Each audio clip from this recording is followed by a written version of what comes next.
Bonjour à toutes et à tous, bienvenue dans ce nouvel épisode de Discutons Programme de la liste Rassemblée Saint-Étienne consacrée au faire autrement. Nous allons parler éthique publique, agents municipaux, démocratie locale avec mes deux invités, Isabelle Dumestre et Ali Rasfi, qui sont les colissières et colissiers de notre belle liste. Alors Isabelle, on va parler agents municipaux. On a consacré notre première réunion publique de Rassemblée Saint-Étienne il y a quelques mois à l'amélioration des conditions de travail des agents de la ville de Saint-Étienne et on a trouvé des témoignages accablants sur le désarroi de ces agents municipaux. Ils sont 3200, 3300. Qu'est-ce que tu peux nous en dire ? Alors effectivement, si on a ressenti le besoin de commencer nos premières réunions thématiques sur ce sujet-là, c'est que ça fait quelques années qu'on ressent ce mal-être profond au sein des services de la ville et de la métropole également. Et puis au-delà de ce ressenti, il y a également des indicateurs forts, notamment le taux d'absentéisme dans notre collectivité, qui est non seulement important, bien supérieur à la moyenne nationale, mais qui augmente encore d'année en année. Donc on s'est dit que c'était là un marqueur d'un problème structurel et qu'il fallait vraiment s'interroger profondément sur cette question. Tu évoques la démobilisation des agents de la ville de Saint-Étienne dans certains services, tu évoques ce taux d'absentéisme anormal, tu évoques le management, peut-être brutal aussi. Les années Perdriau, quelque part, ont fait beaucoup de mal. Qu'est-ce qu'on peut faire concrètement pour rétablir aujourd'hui et remobiliser nos agents au travail ? D'abord, changer complètement le mode de management. Nous, on part du principe qu'il n'y a pas de politique publique dans une ville sans les agents territoriaux. C'est pour ça que c'est important de commencer par eux, avec le faire autrement. Si on veut faire dans cette ville, il faut faire avec les agents, pas contre eux. Et aujourd'hui, effectivement, on s'est privé de cette richesse que sont les agents municipaux. Aujourd'hui, on sait qu'ils s'autocensurent, qu'ils ne font plus remonter les difficultés, les problèmes qu'ils constatent sur le terrain, les difficultés dans les services publics et ce que font leur remonter nos concitoyens, parce qu'ils s'attendent effectivement à ce qu'on tire sur le messager s'il tire des sonnettes d'alarme. Donc nous, on va déjà essayer de reconstruire la confiance en cassant un peu cette situation qu'on va trouver quand on va arriver. On va remettre les agents dans leur rôle d'acteur, on a besoin d'eux et on va leur montrer effectivement qu'ils peuvent retrouver du sens dans leur engagement au service de la ville. Et sur le plan financier, aujourd'hui, est-ce qu'on dispose de marge de manœuvre pour conduire les politiques publiques que l'on souhaite ? En particulier, il faut aussi un peu d'argent, notamment dans certains services. Est-ce que ça pose problème aujourd'hui ? Alors effectivement, c'est l'une de nos grandes inquiétudes, de quelle situation financière on va trouver en arrivant, si on arrive aux manettes. Et cette situation, il va falloir effectivement d'abord l'analyser, faire un diagnostic. Donc on propose deux types d'audits, un audit financier et un audit social, pour voir effectivement la réalité des besoins dans les services. Sur l'aspect financier, là aussi, le dernier conseil municipal nous a montré des marges de manœuvre qui s'érodent. On est encore en diminution par rapport aux années précédentes. Donc il va falloir regarder avec précision comment on peut mieux réemployer l'argent public. Et pour ce qui concerne plus particulièrement la question des agents, jouer sur ce levier important qui est le taux d'absentéisme. S'il est aussi important, c'est qu'il est structurel. Et donc effectivement, en redonnant du sens au travail, en remettant de l'équité, en remettant du bien-être au travail, tout simplement, on va pouvoir jouer sur cet aspect important, faire diminuer l'absentéisme qui coûte très cher à la ville, ça se chiffre en millions d'euros, Tout à fait. Et essayer d'initier un cercle vertueux du bien-être au travail, où en redonnant le goût au travail des agents, ils vont être plus présents, plus engagés dans la ville, permettre des économies que nous réinjecterons dans les conditions de travail et les conditions salariales.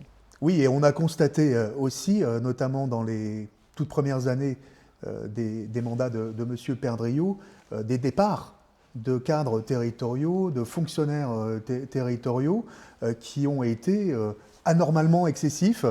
Et donc, on a besoin aussi de retrouver de la confiance. L'amélioration des conditions de travail, le fait de rétablir cette confiance permettra aussi à notre collectivité, de nouveau, de pouvoir aussi être attractive et recruter. Exactement. Ali, on a vu ces dernières années les conseils de quartier fonctionner. Et très bizarrement, en fait, ces conseils de quartier aujourd'hui n'assurent pas une démocratie participative, une démocratie locale qui associe vraiment les Stéphanoises et les Stéphanois. Toi qui participes à plusieurs conseils de quartier depuis maintenant 6 ans, qu'est-ce que tu peux nous en dire ? Ce que je peux en dire, c'est que ces 2 derniers mandats, les conseils de quartier étaient pour moi un véritable déni de la démocratie, puisque seules certaines personnes triées sur le volet pouvaient y participer. Donc souvent des personnes qu'on avait identifiées comme non perturbateurs ou contraires à la doctrine qui était en place. Donc voilà, et surtout ils étaient espacés dans le temps, ils étaient sanctuarisés toujours au même endroit, toujours très court, format très court, où on devait applaudir à tout ce qui était proposé. Et donc ça a été très frustrant. Il y a beaucoup de gens qui s'en sont plaints.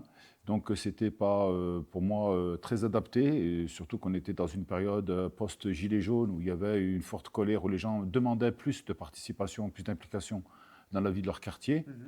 Et là, on les a réduits au simple rang de spectateurs, ou alors carrément exclus s'ils étaient un petit peu trop véhéments.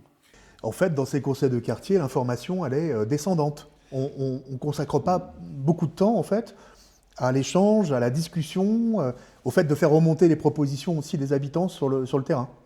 Tout à fait. Pour moi, c'était une chambre d'enregistrement. On y allait pour valider les choix qui avaient été édictés par la mairie. Et l'élu de quartier venait donc nous dire que tout était formidable, que tout allait bien. Et on nous consultait pour la forme. Et donc voilà. Et il y a toujours aussi, dès qu'on avait une requête qui n'était pas inscrite à l'ordre du jour, c'est échappatoire pour eux de nous dire « Alors, vous appelez à Saint-Étienne, bonjour, la plateforme vous répondra et répondra dans les plus brefs délais à votre demande. » Et les gens venaient chercher justement un contact humain, un échange. Et donc voilà aussi d'avoir robotisé certaines fonctionnalités à la ville de Saint-Étienne. Et ben, il y a certaines personnes qui n'adhèrent pas à ça, surtout les personnes âgées, les seniors, qui ont toujours cette envie, ce besoin d'avoir quelqu'un physiquement face à eux avec qui discuter. Et voilà, donc ça a été aussi une des problématiques de ces conseils. Il y a beaucoup de Stéphanoises et de Stéphanois qui sont venus dans nos réunions publiques de proximité ces dernières semaines et qui nous ont dit « Nous n'avons pas d'interlocuteurs élus qui, aujourd'hui, quand on leur fait des demandes, nous répondent. » Et donc, en fait, qui ne sont pas disponibles, qui ne sont pas accessibles ou qui ne sont pas tout simplement à l'écoute. Ça, c'est un vrai problème dans une démocratie représentative. Qu'est-ce qu'on va, nous, leur proposer dans la liste Rassemblée Saint-Étienne pour que, justement, les élus soient à la hauteur ? Ben, les élus, déjà, il faut qu'ils aient une vraie connaissance du territoire dans lequel ils sont délégués.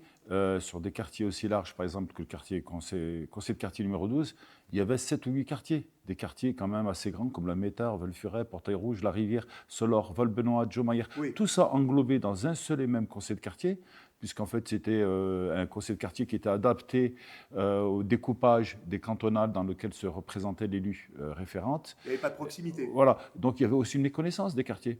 Donc quand on parle d'un quartier, il faut connaître son histoire, son identité, son ADN, qu'est-ce qui a changé ces dernières années aussi. Donc ils étaient incapables de répondre à ça et surtout de prendre en considération que chaque quartier a son identité propre.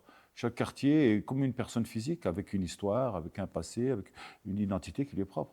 On avait le même problème sur les conseils d'école, avec des élus qui faisaient acte de présence au mieux, quand la mairie était représentée, mais qui se contentaient d'enregistrer les demandes sans pouvoir répondre. Et on a besoin effectivement que ce soit en conseil de quartier, en conseil d'école, dans toutes les instances de proximité qu'on va proposer pour renouer le dialogue entre les citoyens et les élus, parce qu'il y a besoin de renouer ce dialogue. Il faut que les élus soient en capacité de répondre, et s'ils n'ont pas la réponse tout de suite, qu'ils puissent revenir rapidement devant les personnes pour leur apporter cette réponse.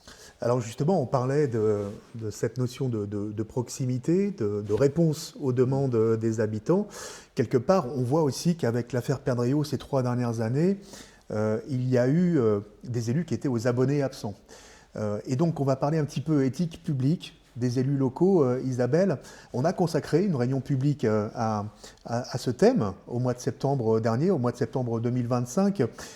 Ça va être un axe important de la liste Rassemblée Saint-Étienne ?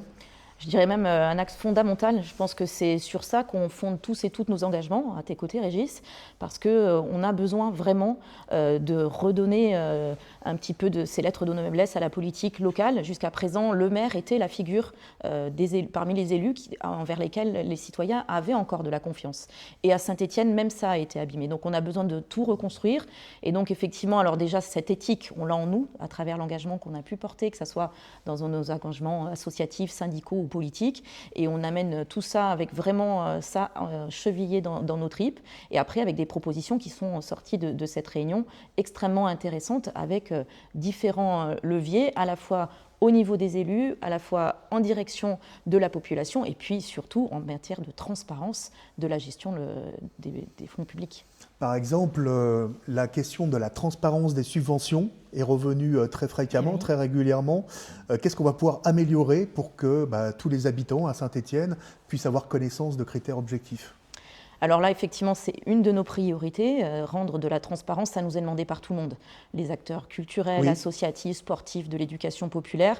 Parce que, outre effectivement un certain désengagement de la mairie sur ces différents champs, ce qui s'est ressenti le plus, c'est l'inéquité. Et puis, on n'oublie pas que la fameuse affaire Perdriau, il y a quand même un volet de détournement de fonds publics, avec 2 subventions de 20 000 euros, ce qui est énorme pour les associations qui bataillent parfois pour avoir quelques centaines d'euros d'aide de la ville. Donc effectivement, d'abord, co-construire les critères avec les acteurs à travers un certain nombre de conseils consultatifs qui ne seront pas que consultatifs sur le nom, mais qui auront vraiment un vrai pouvoir de décision donc sur ces critères, qui seront donc co-construits et transparents et qui permettront de dire, effectivement, on ne peut pas tout faire, on peut même mettre de l'argent partout, mais vous savez pourquoi on le met là et quelles sont les raisons de nos choix. Ali, on vient d'évoquer les questions de transparence, de budget participatif. Comment on peut aujourd'hui aussi donner un petit peu plus de marge de manœuvre à nos concitoyens dans les conseils de quartier stéphanois ? Bien entendu, en les impliquant dans la réflexion de toutes les décisions et en permettant aux mécontents parfois de s'exprimer, puisqu'on ne peut pas contenter tout le monde. Et donc du coup, il y aura des arbitrages qui seront faits. On va prioriser les demandes et il y aura un budget dédié à tous ces quartiers, à tous ces conseils de quartier, bien entendu. Mais surtout, sur quoi on veut s'appuyer, c'est surtout sur la richesse humaine, sur le nombre de bénévoles qui demandent qu'à ça, qu'à être justement engagés avec nous dans une action collective. Donc il y a le budget, il y a la richesse humaine, tout ça, ça va être à nous de l'accorder et de faire en sorte que ça marche. Mais bien sûr qu'ils vont être impliqués dans la décision et si au moins c'est pas réalisable, c'est pas faisable, il y aura une pédagogie, il y aura une explication et ils seront beaucoup moins frustrés. Et l'idée, c'est d'ouvrir les conseils de quartier à tous les habitants ? Oui, bien entendu, il peut y avoir 2 types de conseils de quartier, par des ateliers de travail et puis d'autres où on rend compte aux habitants et ça peut être dans différents lieux, ça peut même être sur l'espace public, pourquoi pas, en plein air, ça peut être dans les locaux des différentes associations, avoir des conseils de quartier un peu itinérants sur le quartier et voilà, donc surtout faire en sorte que ce soit ouvert au grand public et prêt à tout entendre et même les mécontentements, comme j'ai dit, il faut être à portée d'engueulade, il n'y a pas de souci, on est prêt à ça. Isabelle, on parlait tout à l'heure des agents municipaux, des agents de Saint-Étienne Métropole. Comment on peut mieux les impliquer dans les activités des conseils de quartier au plus près des concitoyens ? Alors ça passe d'abord par la formation, parce qu'aujourd'hui, effectivement, on constate que la démocratie locale, il en fallait parce que c'est dans la loi, et qu'on a fait ça à minima, mais qu'en vérité, les agents qui étaient censés s'occuper de ça, même les agents qui participaient au conseil de quartier n'étaient pas formés, voire même sensibilisés à l'importance de ces instances. Nous, ce qu'on veut, c'est redonner du pouvoir d'agir aux citoyens. Et ça passe effectivement, comme l'a dit Ali, par leur donner un budget dédié à chaque conseil de quartier, pour qu'il y ait effectivement une maîtrise et une transparence. Mais il y a besoin aussi que les agents soient aux côtés des citoyens pour les aider à porter, construire leurs projets en les aidant sur comment ça se passe, les technicités qui sont requises. Et donc, effectivement, pour ça, il faut former les agents. Et ça, c'est quelque chose qui va être vraiment au cœur de nos premières actions si on arrive à la mairie au mois de mars-avril, parce qu'effectivement, on veut beaucoup de changements dans notre ville, ça va beaucoup impacter les agents, et pour pouvoir vraiment les mettre au service de ce changement, ou faire des acteurs de ce changement, il faut les accompagner par un certain nombre de formations. C'est vrai pour l'égalité femmes-hommes, c'est vrai pour la lutte contre les discriminations, c'est tout aussi vrai sur la question de la démocratie locale, parce que pour que les gens fassent bien, il faut qu'ils trouvent du sens à l'action qu'on leur demande. Merci Isabelle, merci Ali. Ce que je retiens de vos propos, c'est qu'il faut mieux associer les Stéphanoises et les Stéphanois aux décisions qui les concernent très directement dans leur vie quotidienne, donc dans les conseils de quartier en particulier, mais aussi les réunions que nous serons amenés à faire de consultation, de concertation sur les grands projets, Charité, les Ursules, le parc François Mitterrand, et puis d'autres projets à venir. Et puis mieux associer aussi les agents de la ville de Saint-Étienne qui ont envie d'être partie prenante dans l'élaboration et la concertation des politiques publiques municipales. Merci à vous. Merci. Merci.